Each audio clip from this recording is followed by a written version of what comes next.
आदरणीय दर्शकवृन्द, इन्डिजिनियस टेलिभिजनको तर्फबाट म धनबहादुर मगरको नमस्कार।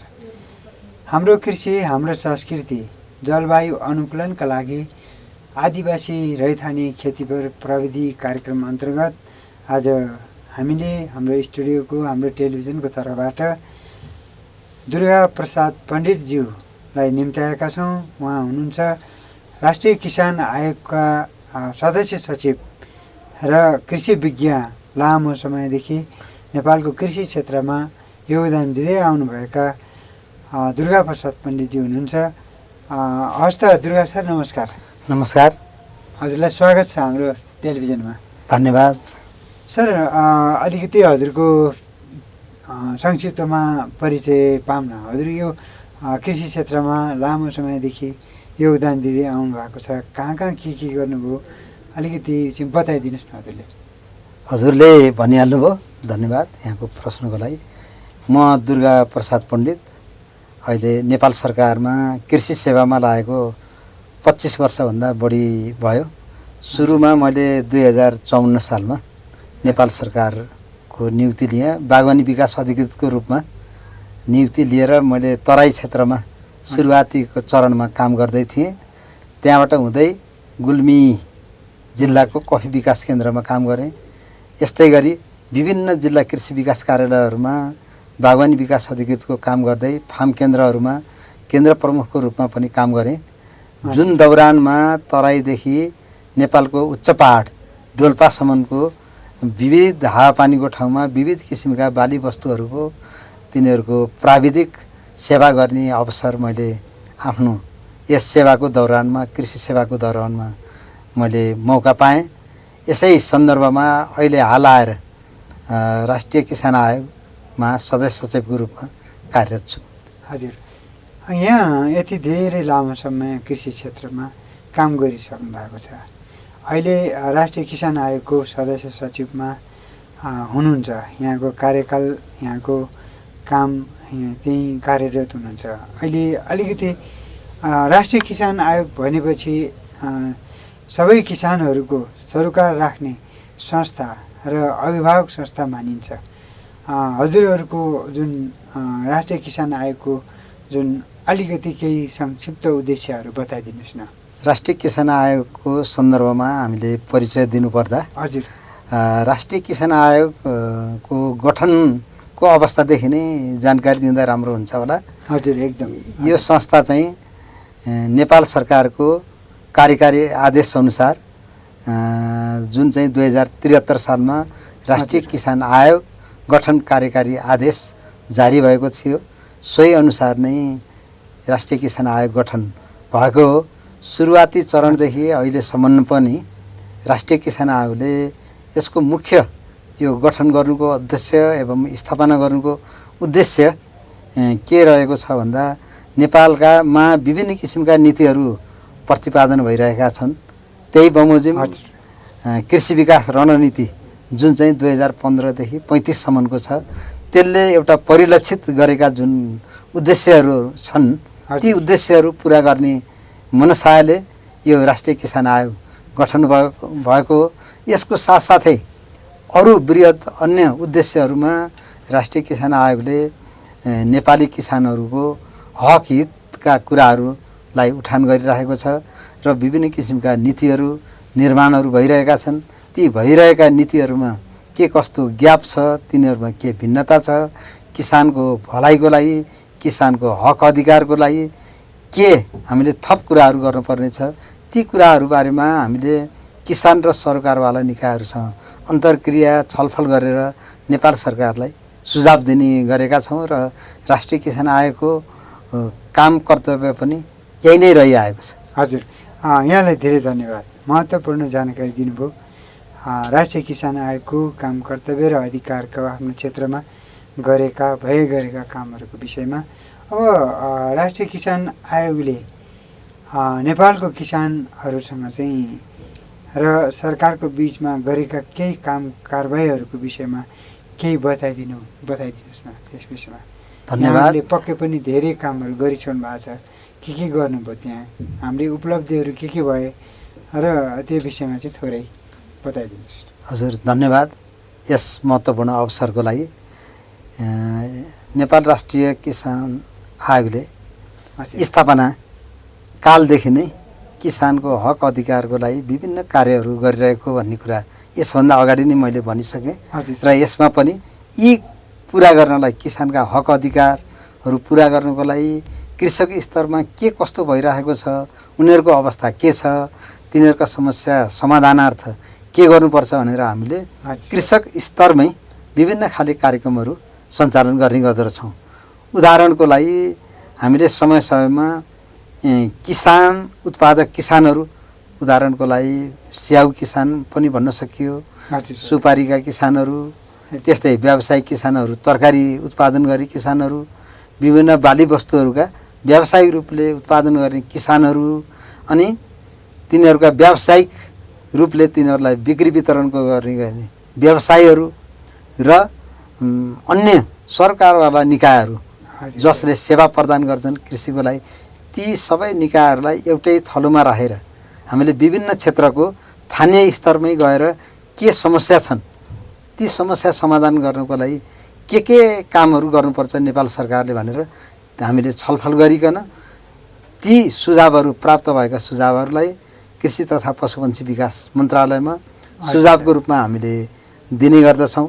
उदाहरणको लागि गत साल नै हामीले विभिन्न बाली वस्तुमा यस्ता कार्यक्रमहरू सञ्चालन गऱ्यौँ। जस्तो अदुवामा हामीले पाल्पामा गएर पाल्पाका किसानहरू र व्यवसायीहरू, अहिले परेको व्यापारीहरूलाई परेको बजारीकरणमा देखिएका समस्याहरू, तिनीहरूको बारेमा हामीले अन्तर्क्रिया गरौँ र भावी दिनहरूमा उत्पादनमा के समस्या छन्, व्यापारमा के उत्पादन समस्या छ र बजारीकरणमा के समस्याहरू छन् र उत्पादित वस्तुहरू बजारमा लगिकन निर्यात गर्न समेत हामीले के कस्ता समस्या किसानले भोग्नु परेका छन्, ती समस्याहरूलाई समाधानार्थ नीतिगत लेभलमा नेपाल सरकारले कुन कुराहरू गर्नुपर्छ, प्राविधिक लेभलमा नेपाल सरकारले के गर्नुपर्छ, कार्यक्रम लेभलमा के गर्नुपर्छ र भविष्यमा यी भएका जुन नीतिगत ग्याप छन् तिनीहरूलाई पूर्णता दिनको लागि के काम गर्नुपर्छ भनेर हामीले कृषि तथा पशुपन्छी विकास मन्त्रालयलाई सुझाव समेत दिने गरेका छौँ। यहाँले जुन दिनुभएको सुझावहरू नेपाल सरकारले चाहिँ कतिको कार्यान्वयन गरेको पाउनु भएको छ? हजुरले यसो हजुर आफू पनि एउटा महत्त्वपूर्ण संस्थामा, महत्त्वपूर्ण निकायमा र महत्त्वपूर्ण जिम्मेवारीमा भएको नाताले पक्कै पनि यहाँले अनुभूति गर्नुभएको छ।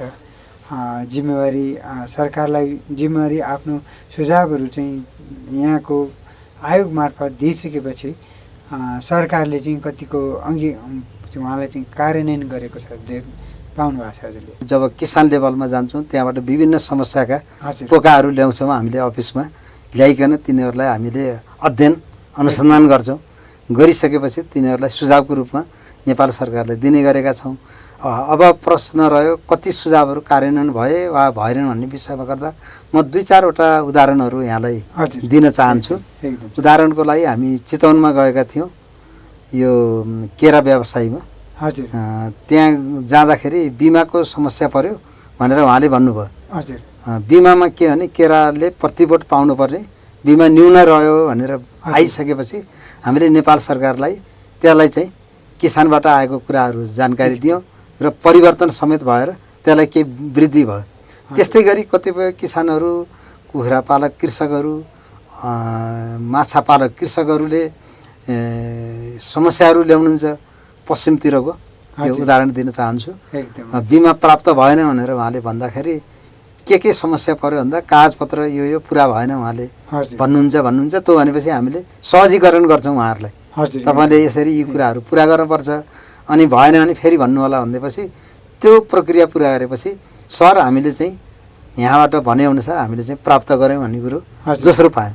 अर्को तेस्रो नम्बरमा माछाका भुराहरू ढुवानी गर्दाखेरि बिचमा रोकटोक गर्दै कतिपय अवस्थामा माछाका ती भुराहरू नै मर्ने गरेको भन्ने चाहिँ गुनासो कृषकहरूबाट आयो। त्यसरी आइसकेपछि हामीले जिल्ला प्रशासन कार्यालय अनि त्यो जहाँ रोकाबाट हुन्छ त्यहाँको कर्मचारीहरूसँग पनि छलफल गऱ्यौँ र किसानहरूलाई हामीले के भन्यौँ भने यदि यहाँहरूलाई त्यस्तो समस्या पर्यो भने सिधै राष्ट्रिय किसान आयोगमा यहाँहरूले सम्पर्क गर्न सक्नुहुन्छ भनिसकेपछि सुदूरपश्चिमतिरको अहिले किसानको नाम त ठ्याक्कै आएन। हजुर उहाँले मलाई राति 2 बजे पनि फोन गर्नुभयो, हजुर। सर यहाँको माछाको भुरा रोकियो यस्तो भयो भनेपछि मैले डिएसपी साहबसँग अनुरोध गरेँ, हजुर उहाँको प्रक्रियागत कुनै त्रुटि भएमा पछि कारबाही गर्ने शर्तमा हजुर। अहिले चाहिँ माछाको भुराहरू छोडिदिनुपर्छ होला भनेपछि त्यसै छोडेर किसानहरूले यो पनि हजुर। एउटा एउटा उपलब्धि नै मान्न पर्यो। एकदम अब अर्को पनि भन्नुहुन्छ भने जस्तो च्याउ किसानहरूले पनि हजुर जुन पराल ढुवानी गर्दा हजुर तिनीहरूको एरिया कभर एरिया चाहिँ बढी हुने रहेछ क्या, हजुर ओभरलोड हुने रहेछ।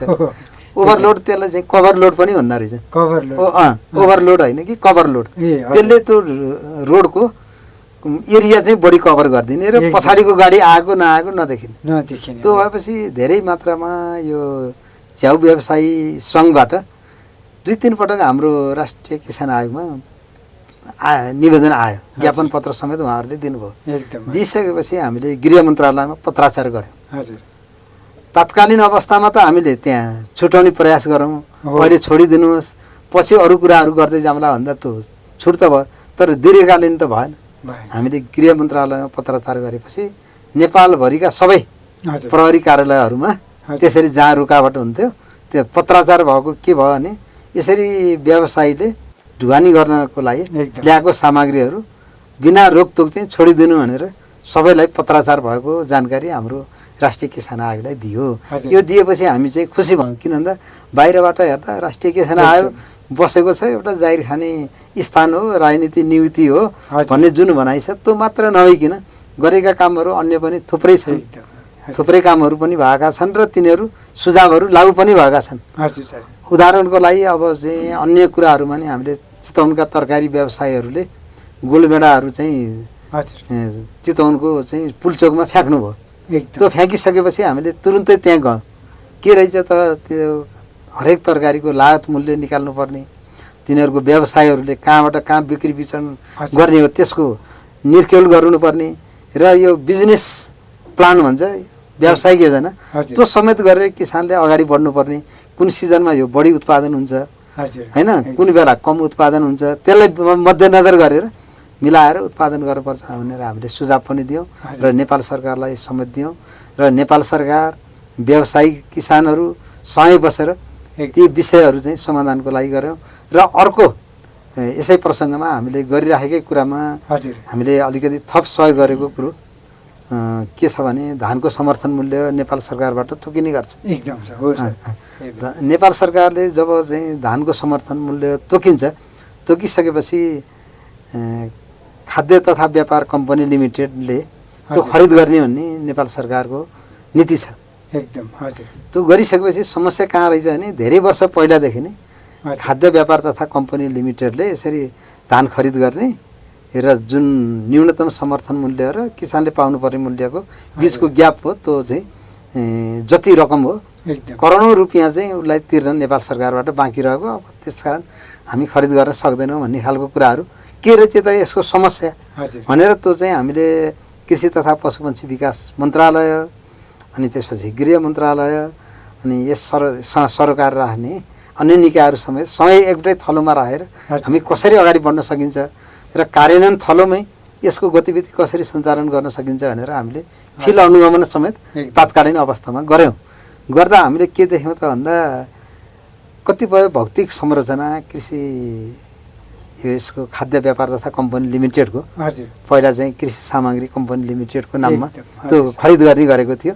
त्यो गोदाम घरहरू जीर्ण अवस्थामा रहेछ। हजुर हजुर खाद्य त खरिद गरेर पनि राख्यो भने चुइने र त्यहाँ पानी पर्ने अनि कुहिने अवस्था हजुर, रहेछ। एकदम अर्को कतिपय किसानहरू जब जुन धानको समर्थन मूल्य तोक्छौँ एकदम। त्यो त फिल्डको पो मूल्य हो, त्यहाँबाट कम्पनी लिमिटेडसम्म ल्याउन त फेरि ढुवानी लाग्ने भयो, छुट्टै लाग्ने भयो। हजुर। अब किसानहरूले चाहिँ यो मूल्य के हो, हामीले कहाँ हो, कतिपयलाई त एक दिनै ढुवानी गर्नुपर्ने हुन्छ। एकदम यी कुराहरूका समस्याहरू हामीले चाहिँ यहाँ अन्तर्निहित भएर हामीले अन्तर्हृदयदेखि नै अध्ययन गऱ्यौँ। हेर्दा साँच्चै नै समस्या रहेछ भन्ने कुरो र हजुर। यसलाई थप सहयोग गर्नको लागि नेपाल सरकारको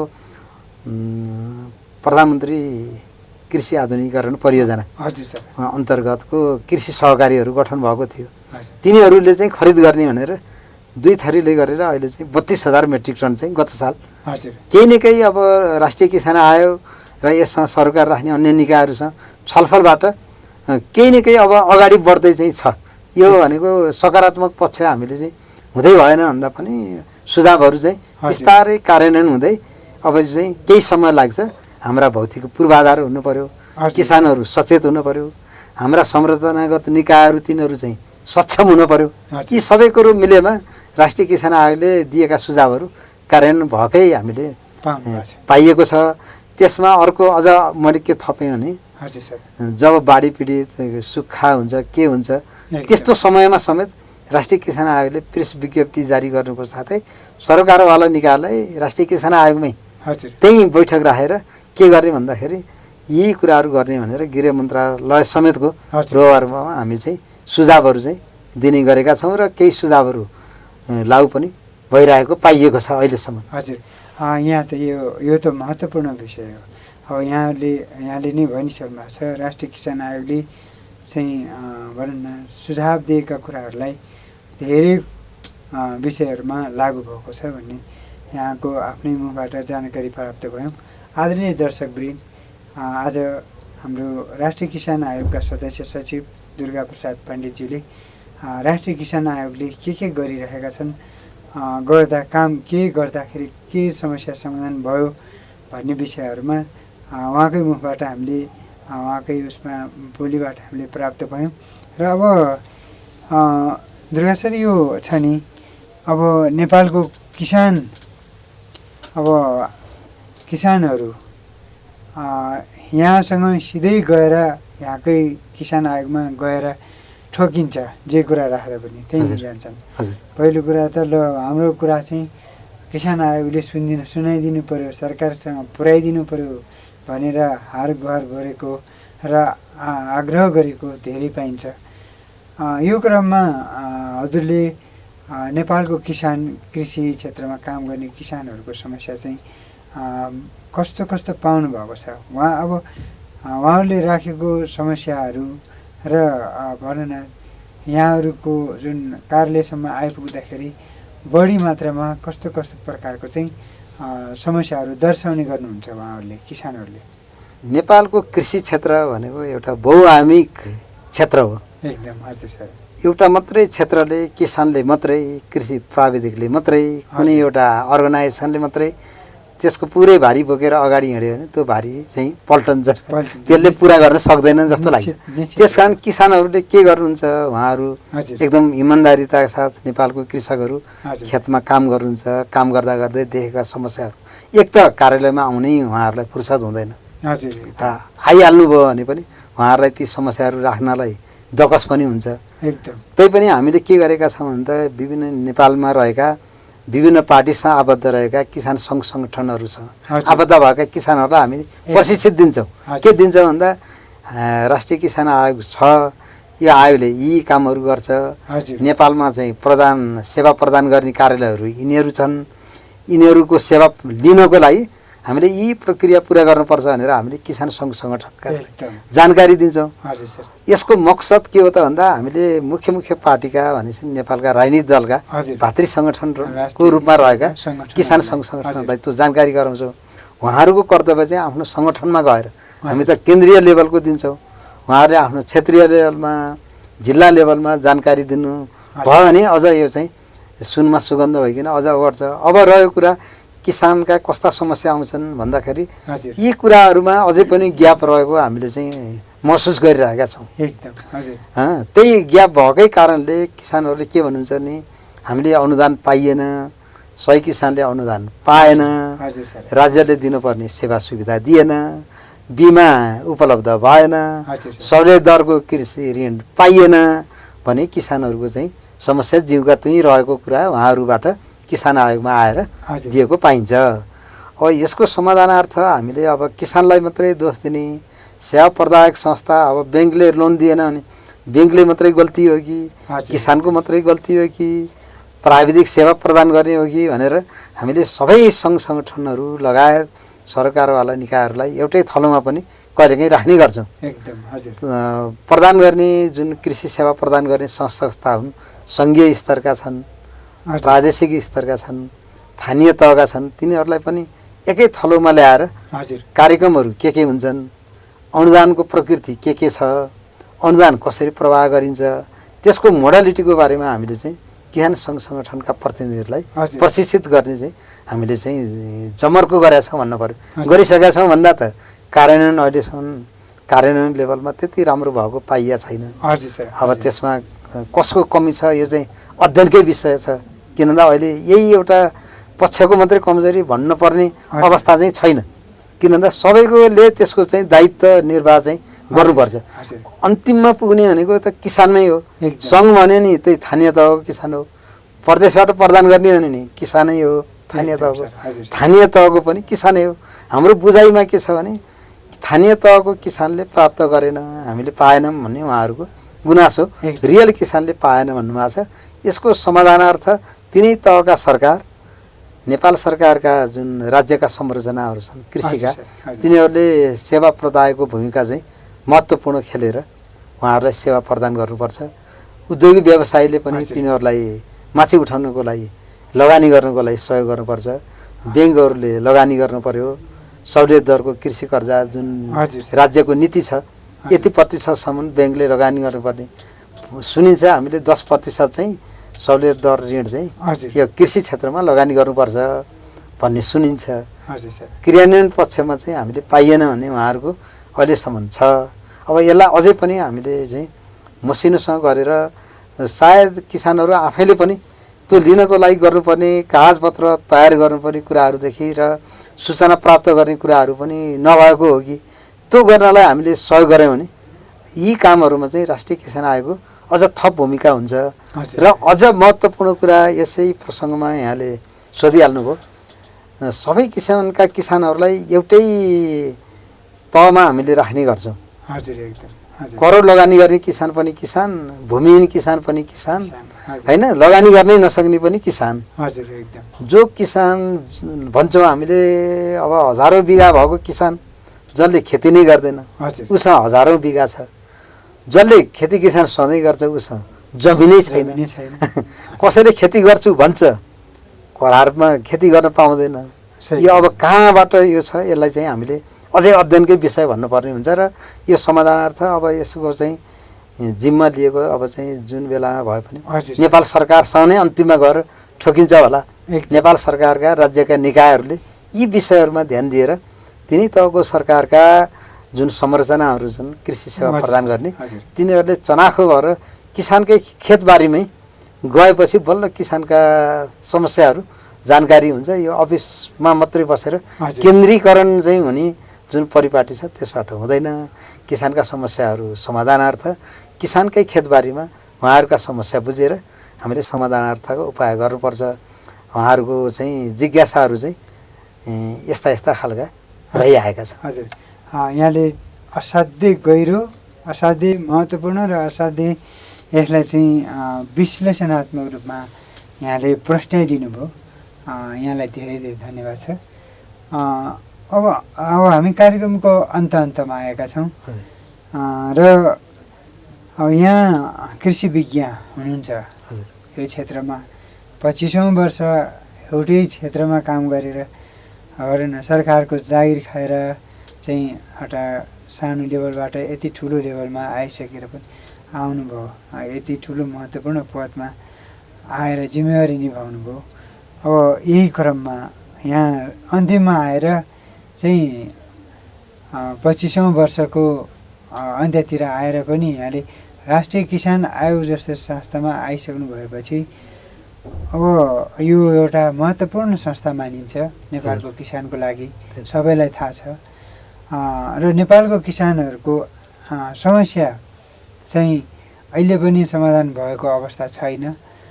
यहाँले बुझिराख्नु भएको छ र अब यहाँसँग जुन अन्तर्क्रिया भएको भएअनुसार चाहिँ नेपालको किसानहरूको समस्या चाहिँ समाधान गर्नको लागि चाहिँ कुन कुन विषयमा चाहिँ कमी कमजोरी रह्यो अथवा कुन कुन क्षेत्रमा हामीले यो कुन चाहिँ क्षेत्रमा विशेष प्राथमिकता दियो भने हाम्रो लगभग अहिले पुरा नभएको किसानको समस्याहरू पुरा हुनसक्छ जस्तो लाग्छ हजुरलाई? अलिकति यो विषयमा बताइदिनु न।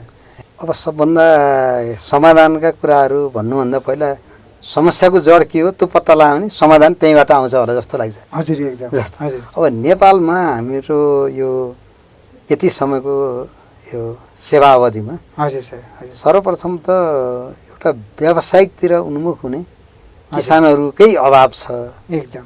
अब व्यावसायिकता भइहाल्यो भने पनि उहाँहरूलाई चाहिँ मुख्य समस्या भनेको चाहिँ बजारको पहिला त खेती गर्ने जमिन पाउनु पर्यो, जसले इच्छा गर्ने एक नम्बरमा त्यहाँ आउनु पर्यो। हजुर। जमिन उपलब्ध गराइदियो, सिँचाइ छैन ल हेर्नुहोस्। हजुर एकदम। होइन अब सिँचाइ पनि भयो, जमिन नि भयो। म यसरी सिलसिलेवार गएँ। एकदम। जमिन छ, सिँचाइ छ। अब हामीले प्राविधिक जनशक्ति, हामीले प्राविधिक सेवा उपलब्ध गराएनौँ भने त्यो पनि केही काम भएर राज्यको लगानी पनि छ, सिँचाइको सेवा नि गर्यो, जमिन पनि उपलब्ध गराइदियो होइन। अब चाहिँ त्यहाँ प्राविधिक सेवा छैन भने त्यसले कुनै अर्थ लागेन। ल प्राविधिक सेवा उपलब्ध गराइदियो, 3 नम्बरमा प्राविधिक सेवा पनि हामीले उपलब्ध गराइदियौँ। उत्पादन भयो, राम्रो भयो, प्राविधिक पनि उपलब्ध छ, एकदम राम्रो उत्पादन भयो। बजारीकरण गर्न गयो, बजार छैन भनेर किसानहरू भन्नुहुन्छ। अब यी सबै कुराहरू होइन, बजारीकरण छ अनि मूल्य पाएन भनेर भन्छ, बजार गर्ने ठाउँ छ भन्छ अनि मूल्य छ, मूल्य पाउँदैन। अब मूल्य नि पायो, बजारीकरण सबै भयो, कुनै समयमा अत्याधिक उत्पादन भयो, गर्ने के त?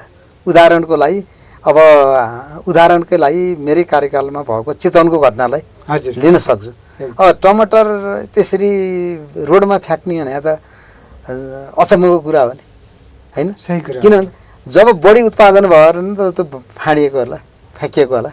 हजुर होइन, बढी उत्पादन भएर किनभने त्यसको मूल्य यो अर्थशास्त्रको नियमले माग र आपूर्तिको नियम त लागू हुन्छ। हजुर। हामीले सरकारलाई मूल्य बढाइदेल भनेर भन्नु मात्रै समाधान किन होइन त भन्दाखेरि मूल्य बढाएर मात्रै समाधान होइन। उपभोक्ता त फेरि त्यहाँ पनि किसान पनि हुन्छ नि त, उपभोक्ता आफै पनि हो होइन। एउटा किसान पो उपभोक्ता उत्पादक छ, अर्को किसान त्यसको उपयोग गर्ने पनि छ नि। हामीले किसानको भलाइ त त्यहाँ भएन। हजुर। त्यसकारण त्यसको संरक्षणको लागि उद्योग धन्दा संरक्षण गर्ने उद्योगहरू खै त। आलु उत्पादन बढी हुन्छ, त्यतिखेर किसानले थोरै मूल्य पाउँछ, त्यसलाई संरक्षण गरेर राखेर उपयुक्त समयमा हामीले वितरण गर्न पर्यो होइन। त्यसलाई केचअप इन्डस्ट्री बनाउने अनि सुन्तला बम्पर उत्पादन हुन्छ, त्यसलाई फेरि संरक्षण गरेर जाम जेल्ली जुस बनाउने भनेर मैले छोटकरीमा के भने यी जति समस्या छन् ती समस्या समाधानको लागि प्रत्येकका छुट्टा छुट्टै नीति नियमहरू यथावतै छन्। अब हामीले कार्यान्वयन पक्षमा चाहिँ नेपाल सरकारले पोइन्टहरूमा लिएर बुदा बुदामा लिएर 1 2 3 4 5 एकदम पहिला उत्पादनको लागि, प्राविधिक सेवाको लागि, सिँचाइको लागि यति भइसकेपछि बजारीकरणको लागि गरिदियो भने त यहाँ त किसानमा त्यसै आइहाल्छन्। अब अहिले टड्कारो समस्या, छोड्नै नहुने समस्या के छ त भन्दा बाँझो जमिनको कुरो आयो। एकदम। अब जब जमिन बाँझो छ भने हामीले किसान समूहहरू बनाउने, राज्यले आफ्नो निकायमा ती बाँझो जमिनहरू आफ्नो हातमा लिन पर्यो। अब यहाँ कतिपय कृषकहरूले खेती गर्नको लागि जमिन नभएर विदेशिनु परेको छ भने त ती जमिनहरू कुन उपायले एउटा भूमि ब्याङ्कको व्यवस्थापन कसरी गर्ने हो, अथवा ती भूमिहरूलाई एक ठाउँमा जम्मा गरेर स्थानीय तहमा एक ठाउँमा रहन्छ अनि काम गर्न नपाएको जमिन नभएको किसानलाई करारमा दिएर तिमीहरूले यति वर्षसम्म यति पैसा दिनु पर्यो भनेर गरे त समाधान भइहाल्छ। हजुर हजुर। अनि अझ पछिल्लो समस्यामा आएको, अब समस्या नै भनेको हुनाले मैले छोड्न भएन नि किसानको समस्या होइन। बाँदरको समस्या, बँदेलको समस्या, जङ्गली जनावरको समस्या उहाँहरूले भन्नुहुन्छ। म फेरि हरेक विषयवस्तुलाई एनालाइसिस के गर्छु भने बाँदर त अहिले होइन कि सधैँ थिए, बाँदर अहिले आएको समस्या होइन जस्तो लाग्छ। यहाँ पनि अब धेरै समय पहिलेदेखि, म पनि धेरै पहिलेदेखि हामी बाँदर कुर्न बिहान चाहिँ जान्थ्यौँ कि एकदम खेतबारीमा। भनेपछि त बाँदर त त्यतिखेर नि समस्या हो त, अहिले मात्रै समस्या होइन। म कृषकहरूलाई त्यो भन्छु कि त्यतिखेर फरक के हो त भन्दा घरदेखि धेरै टाढा पनि खेतीपाती गर्थ्यौँ, सबैले खेतीपाती गर्थ्यौँ, बाँदर थोरै थिए, खेतीपाती धेरै थियो, अलिअलि खान्थ्यो, बाँदरले नि खान्थ्यो, हामीले नि खान्थ्यौँ, प्रकृतिमा यसरी ब्यालेन्स चलिरहेको थियो। एकदम। बाँदर बँदरले नि त खानै त पर्यो आखिर पर्यो। अब होइन खेतीपाती खाएन भने अरू विध्वंस त गर्ला नि त्यसले अरू। त्यही भएर त यो केही नीति नियम ल्याएर तिनलाई संरक्षण गरेर हामीले गर्नुपर्छ। उदाहरणको लागि यसको समाधानको लागि वन जङ्गलमै गएर केरा लगाइदिने, हजुर। फलफुलहरू लगाइदिने एकदम त्यो भयो भने भुल्छन्। अब जङ्गल भनेकै हाम्रा घरहरू छन् त, जङ्गल भनेकै हाम्रा गाउँ बस्ती छन् त, तिनीहरूको बसोबास गर्ने थलो कहाँ हो त भन्दा जङ्गल हो।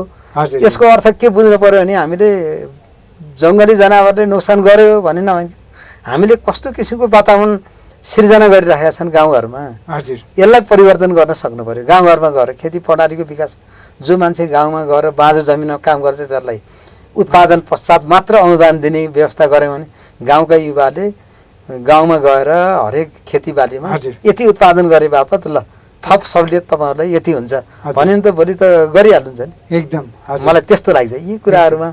त्यही भएर मैले एउटा राष्ट्रिय किसान आयोगको अहिले निमित्त सदस्यको रूपमा कार्यरत छु र विभिन्न प्राविधिक सेवा पनि प्रदान गरिरहेको हजुर यो अनुभवले यहाँसम्म मैले नेपालका कृषकहरू माझ यो कुराहरू जानकारी दिन पाएँ। यो पनि हजुर। खुसीको एकदम अवसर प्रदान गर्नुभयो, त्यसको लागि हजुर। धन्यवाद पनि दिन चाहन्छु। यहाँलाई धेरै धेरै धन्यवाद।